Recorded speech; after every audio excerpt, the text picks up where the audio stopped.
السلام علیکم ناظرین، پی ٹی آئی کے جلسے میں عمران خان کی عدم موجودگی کے باوجود عوام نے عمران خان کی آواز پر لبیک کہا اور عمران خان کے جلسے کو ایک تاریخی جلسہ بنا دیا۔ اب آگے پی ٹی آئی کا کیا لائحہ عمل ہے اور وہ عمران خان کو کس طرح سے جیل سے چھڑوانا چاہ رہے ہیں، اس پر حامد میر کے پروگرام میں بڑا بہترین تبصرہ ہوا۔ آئیے پہلے حامد میر کی گفتگو سنتے ہیں، پھر اس پر بات کرتے ہیں۔ خیبر پختونخوا کے وزیر اعلیٰ علی مین گنڈا پور کی جو تقریر ہے اس نے ہلچل نہیں مچائی بلکہ طوفان برپا کر دیا، کیونکہ تقریر کی ہے اس تقریر میں انہوں نے بیک وقت حکومت، فوج اور میڈیا اور اس کے علاوہ بہت سی دیگر شخصیات جو ہیں ان کو ٹارگٹ کیا ہے، بہت بڑے بڑے دعوے کر دیے اور یہ بھی دعویٰ کر دیا جی کہ وہ 2 ہفتے کے اندر اگر عمران خان صاحب کو رہا نہ کیا گیا تو وہ خود عمران خان صاحب کو جیل سے چھڑا لیں گے۔ کیسے چھڑا لیں گے؟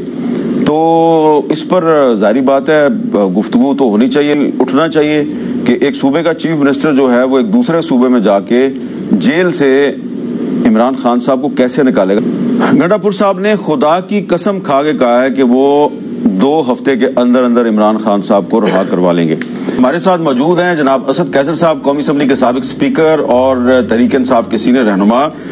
اسد قیصر صاحب، یہ جو کل آپ کا جو جلسہ تھا اسلام آباد میں، اس میں جو علی مین گنڈا پور صاحب کی جو تقریر ہے اس پہ بہت طوفان برپا ہے۔ انسان کے اندر جو برداشت ہوتی ہے وہ کسی حد تک ہوتی ہے۔ آپ کو پتہ ہے کہ یہ جو 2 دن پہلے یعنی میں آ رہا تھا موٹر وے پہ اور مجھے فون آیا کہ جی وہ تو جہاں کنٹینر ہم نے رکھے تھے وہ سارا تو پولیس لے کے جا رہی ہے۔ تو میں نزدیک تھا تو میں ادھر سنجانی پہ جلسہ گاہ پہ وہ جو پرانا پہلے والا تھا ادھر آئے تو ادھر جو ہے نا مطلب پولیس والے کافی کھڑے تھے، وہ جو گاڑیاں بیچارے جو ڈرائیور تھے اس کو تانے میں لے کے جا رہے۔ ہم نے کہا بھائی جان بتاؤ کیا ہوا، این او سی بھی دیا ہے، کیا کر رہے ہو؟ یعنی ایسے جو جتنی بدتمیزی کر سکتے وہ کر رہا تھا۔ ان کو نہ یہ احساس تھا کہ کوئی سینئر ہے کوئی وہ ہے۔ میں نے کہا دیکھیں ایک کلچر بھی ہوتا ہے، ایک سینئر جونیئر کا ایک رسپیکٹ بھی ہوتا ہے۔ پھر قانون این او سی آپ نے دیا ہے، کورٹ نے ڈائریکشن دی ہے، اور یہ ٹرک اگر آپ لے کے جائیں گے تو پھر ہم جیسا کیسے کریں گے؟ وہ تو ہم اگر آپ نے جگہ شپ کی ہے تو ہم جگہ مختصر یہ ہے کہ پھر وہ مرعوب بھی گاڑی میں بیٹھ گیا، علی مین کا بھائی بھی بیٹھ گیا۔ یعنی ایک غیر ضروری طور پر تنگ کرنا، پھر جتنا پھر جو پورے پنڈی ڈویژن اسلام آباد کے لوگوں کو محاصرے میں رکھا، مطلب جو کر سکتے تھے وہ کر گئے، اور اس کے باوجود وہ کہتے ہم نے کچھ نہیں کیا۔ مجھے بتاؤ کس نے نہیں کیا؟ بہرحال علی مین گنڈا پور صاحب نے کیا کہا ہے کہ وہ عمران خان کو 2 ہفتے میں ریلیز کرائیں گے، تو یہ میں آپ کو سنوا دیتا ہوں جی، ذرا سنا لیں جی اسد قیصر صاحب کو علی مین گنڈا پور صاحب نے کیا کہا ہے۔ 1 سے 2 ہفتے میں قانونی طور پر عمران خان رہا نہ ہوا تو خدا کی قسم ہم عمران خان کو پھر خود رہا کریں گے۔ میں آپ کو لیڈ کروں گا، پہلی گولی میں کھاؤں گا، آگے میں ہوں گا۔ اگر اب ہم پیچھے ہٹے تو نہ دوبارہ ایسا موقع ملے گا، نہ دوبارہ ایسا لیڈر ملے گا۔ عمران خان جلد ہمارے درمیان ہوگا، اور جو اس کے راستے میں رکاوٹ بنا، پھر میرے پاس بھی کئی لوگوں کے کیس پڑے ہیں، ہتھکڑیاں لگا کے گھسیٹوں گا اور سب کو۔ 2 ہفتے میں اگر عمران خان صاحب ریلیز نہ ہوئے تو تحریک انصاف کیسے عمران خان کو اڈیالہ جیل سے ریلیز کروائے گی؟ یہ ہماری ساری جدوجہد ہوگی وہ پیسفل ہوگی، وہ قانون اور آئین کے اندر ہوگی، اور ہم کسی طور پر اپنے قانونی اور آئینی جدوجہد سے پیچھے نہیں ہٹیں گے۔ نہ ان کی دمشیوں سے ڈرتے ہیں، نہ ان کی جو جس طرح کہتے ہیں کہ یہ ہو جائے گا، اور یہ جو کرنا چاہے کرے۔ نہیں، وہ آپ کی بات درست ہے، لیکن جب ایک چیف منسٹر کہتا ہے کہ میں اگر عمران خان ریلیز نہ ہوا تو 2 ہفتے میں اس کو خود چھڑاؤں گا، اس کا مطلب یہ نا اڈیالہ جیل پہ حملہ کروں گا اور چھڑا لوں گا؟ نہیں، اس کا مطلب یہ ہے کہ عوام اتنے فرسٹریٹڈ ہے کہ سارے ملک میں عوام روڈوں پہ ہوں گے، حکومت کے پاس کوئی راستہ نہیں ہوگا، وہ عمران خان کو چھوڑے گا۔ اچھا، تو یہ جی عوامی دباؤ سے ریلیز، عوامی دباؤ سے جیل پہ حملہ نہیں کریں گے؟ نہیں، کسی بھی صورت دیکھیں جیل، یہ کوئی ہم کوئی پاگل ہے کوئی؟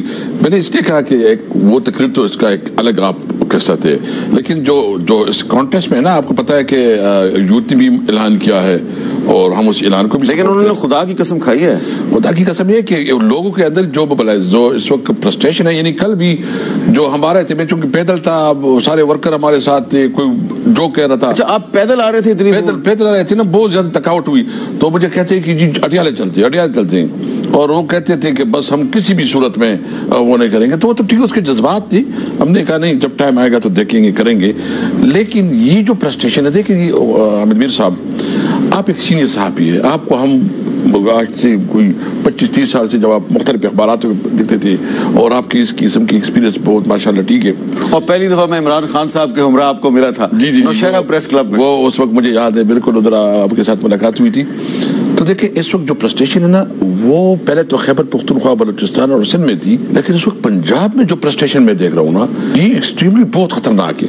یعنی ایک تو یہ کہ جو صورتحال چل رہی ہے, یعنی ہم جیسے ماڈریٹ لوگ جو سمجھتے ہیں کہ معاملات کو افہام و تفہیم سے سلیقے سے طریقے سے چلائیں, ہمارے لیے بھی گنجائش کم ہوتی جا رہی ہے. اور وہ یہ ہے کہ جو ہمارے ورکر ہے وہ ہمیں کہتے ہیں کہ تم جو بھائی تم تو کمپرومائز ہو, تم تو بزدل ہو, تم تو یہ ہو وہ ہو, کیونکہ یہ انوائرمنٹ کریٹ کیا جا رہا ہے تاکہ جو وہ لوگ ہیں جو سوچ سمجھ سے فیصلے کرتے ہیں اگر وہ کوئی پریکٹیکل ڈیوٹی نہ کرے تو اور لوگ آ جائیں گے. یعنی بیسیکلی یہ سسٹم کے خلاف بغاوت ہے.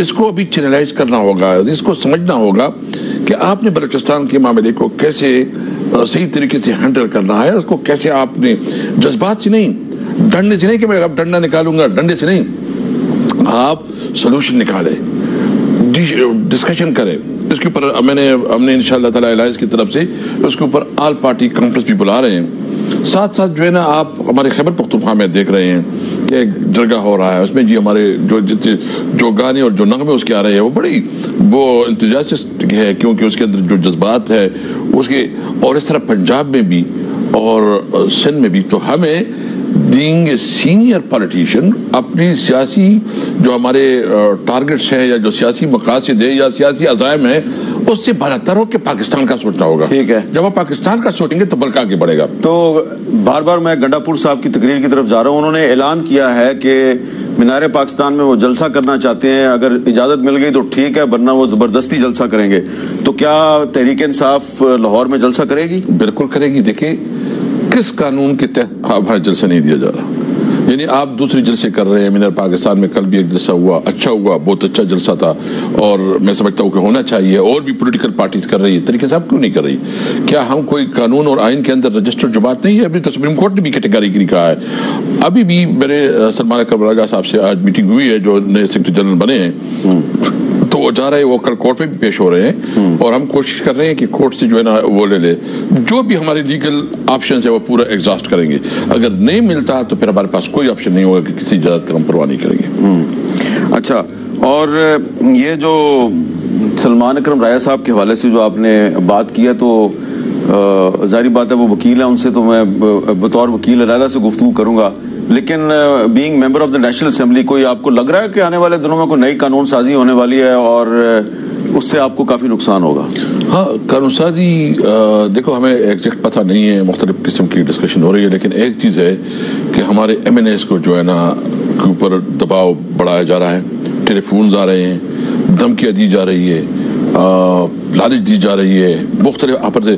مجھے بتاؤ یہ لیجسلیشن کر رہے ہیں یا بدماشی کر رہے ہیں؟ اگر اس قسم کی لیجسلیشن چاہیے کہ آپ کے پاس نمبر بھی نہیں ہے اور آپ زبردستی بندوق کے زور پر, ڈنڈے کے زور سے جو ہے نا کسی کو, اور ہم نے آج اپنے ایم این ایس کو بھی کہہ دیا کہ اس میں کوئی معافی نہیں ہوگی, نہ سینیٹرز کی اور نہ جو کسی کی معافی نہیں ہوگی. اگر کسی نے کوئی غلطی بھی کی, بھائی دیکھو امتحانات ہے, مجھے امید ہے اپنے ایم این ایس پہ بھی مجھے یقین ہے, مجھے اپنے سینیٹرز بھی یقین ہے کہ انشاءاللہ ان کی دھمکیوں اور ان کی اس میں نہیں آئے گی, کوئی اس پہ نہیں آئے گا. یہ کوشش کر رہے ہیں, اگر کسی نے غلطی کی تو شاید عوام میں جو ہے نا اس کو بڑا ریئیکشن پڑے گا. ناظرین, پی ٹی آئی کے تاریخی جلسے کے بعد یہ جعلی مینڈیٹ پر آئی حکومت سکتے میں چلی گئی ہے, اور اب ان پر پی ٹی آئی کی طرف سے زیادہ دباؤ اور پریشر فیل کر رہے ہیں, کیونکہ جس طرح سے عوام دڑا دڑ گھروں سے باہر نکلی اور اتنی رکاوٹیں ہونے کے باوجود وہ جلسے میں پہنچی. ابھی پاکستان کی جتنی عوام جلسے میں پہنچ سکتی تھی پہنچ سکی, لیکن اس کے علاوہ 60 سے 70% عوام وہ تھی جو راستے میں رکاوٹوں کا شکار ہو اور وہ پولیس کی شیلنگ کا سامنا کر رہے تھے, اسی وجہ سے وہ جلسے تک تو نہیں پہنچ پائے. لیکن عوام نے جعلی مینڈیٹ پر آئی حکومت کو یہ واضح پیغام دے دیا کہ وہ آج بھی عمران خان کے ساتھ ڈٹ کر کھڑی ہے, اور وہ اسی طرح سے عمران خان کے ساتھ کھڑے رہیں گے چاہے کچھ بھی ہو جائے. ناظرین, علی امین گنڈا پور کی اس قدر دبنگ تقریر کے بعد اب جتنے بھی نون لیگ کے لوگ تھے, جیسے کہ عظمیٰ بخاری, رانا ثناء اللہ, مریم اورنگزیب, یعنی جو نون لیگ کے لوگ بدتمیزی کرنے والے تھے, وہ اب علی امین گنڈا پور کے خلاف بدزبانی کر رہے ہیں, اور آج وہ ٹی وی پر بیٹھ کر انہیں ڈائریکٹ گالیاں دے رہے ہیں. آج انہیں بہت مسئلہ ہوا ہے جب مریم نواز کے بارے میں جلسے میں اس طرح سے بات کی گئی ہے. کل جب یہ بشرا بی بی کو پنکی پیرنی کہہ کر مخاطب کرتے تھے, تب انہیں سوچنا چاہیے تھا. وہ عظمیٰ بخاری جو بار بار بشرا بی بی کو پنکی پیرنی کہہ کر مخاطب کیا کرتی تھی,